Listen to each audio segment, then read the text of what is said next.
Um, a wobble factor in my life is there's always the but. Yeah, let's get right to it. Let's not avoid it.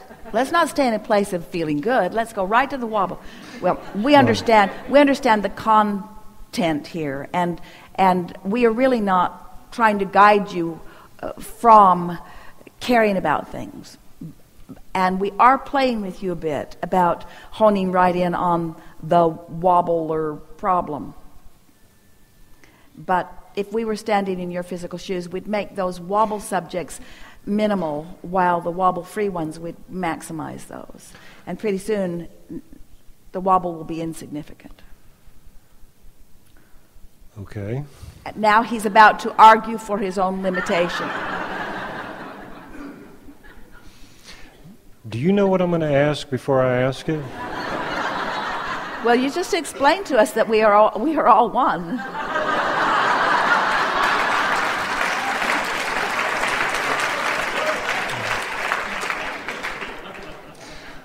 Okay.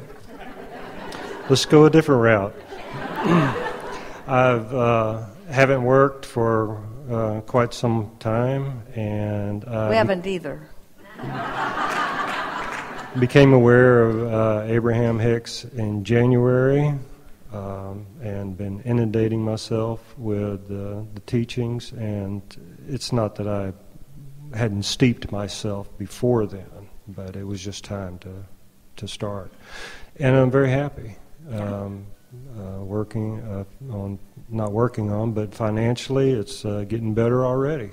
So, I mean, I've got my head right, and I meditate, and things are going good for me.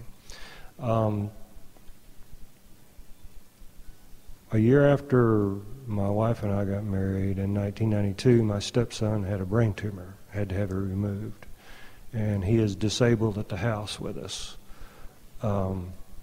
That's part of the reason I want to become financially independent, so that I can leave him enough that he has to live on.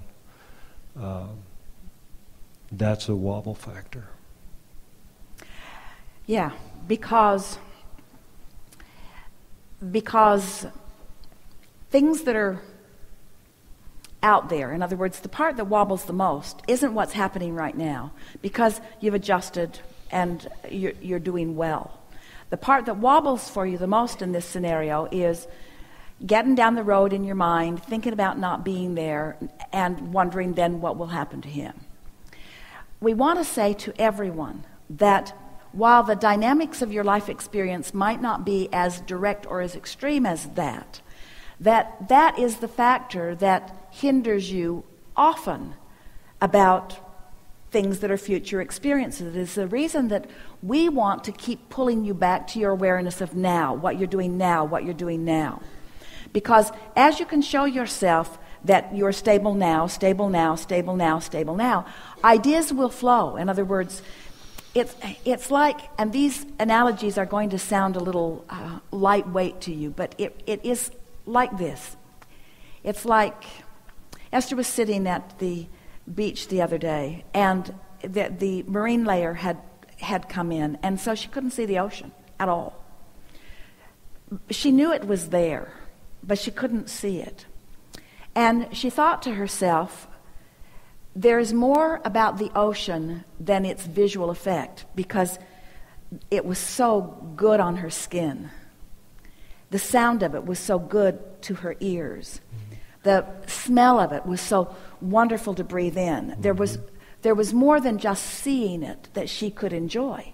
And so she thought, I figured out how to make a foggy day not wobble for me by focusing upon the things that feel good about it. And before long, she sat there for nearly 2 hours, she found herself glad to not be distracted by what she was seeing, because it caused her to smell it in the way she hadn't smelled it before. It was like sight was dominating her experience before, and now sound and fragrance was dominating her experience. It was like a whole new experience at the beach. So then a sort of changing of perspective that was good for her. Then she went to have her hair done. And she's visiting with this sweet girl who is helping her with her hair. And this girl now has a new, really great boyfriend. And Esther just loved listening to what she was saying about it. And then Esther said, "Do you remember what a short time ago it was that you were writhing in the discomfort of the absence of your boyfriend? Seems like only yesterday she couldn't see this person.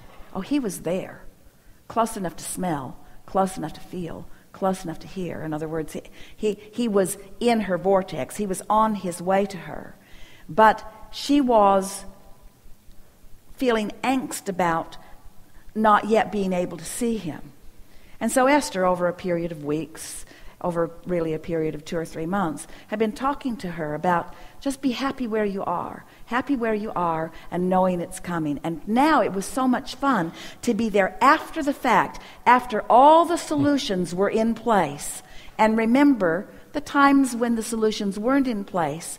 It's just Esther's way of shoring up for herself and for her friend and for anyone else that is standing in a place where you can't see how it's going to come and when it's going to come and where it's going to come from and who's going to be there. But you can practice the feeling of it coming and what it feels like when it comes. You see what we're getting at? It's you got to practice the feeling of no wobble even though you don't know the details. That really is what we're talking to you about, no matter what it is that you're wanting to make better in the life that is before you. You got to find a way in the absence of it now to keep it from wobbling.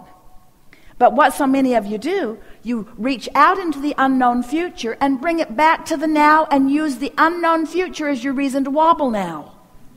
You see what we're getting at? Don't do that.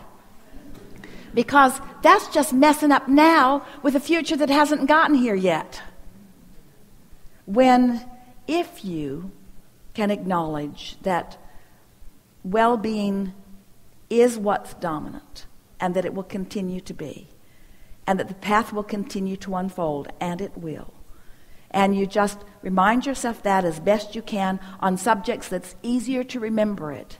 Then in time, you'll start having that step 4 experience that we've been talking about, where even on a subject that has every right and every reason and every potential to wobble, it won't.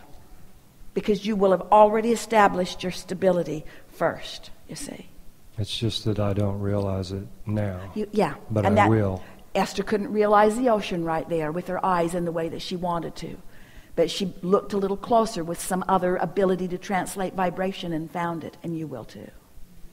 I think if I try to look at it from an infinite point of view, it helps. To know that this isn't the only time we're here. That's the way you started. And we want you to know that this co-creation, this trajectory, was in the works before any of you got here. That's what I thought. Because wobble-free living is what you've come to live. It's what you've come to show. It's what you've come to teach. Unconditional love, not conditional love. Unconditional. We're stable, even though some might say we don't have reason to be. We're happy, even though some might say we don't have reason to be. And that was we're uncertain, even though some may say we don't have reason to be. You find your reason where you are, and then everything acquiesces to that. And that's what I wanted to say when I first came up also, is that unconditional love for ourselves is the very beginning. I mean, that's it. It is, and everything else falls in place after that. Yeah. It really does. We agree. Thank you. Very good.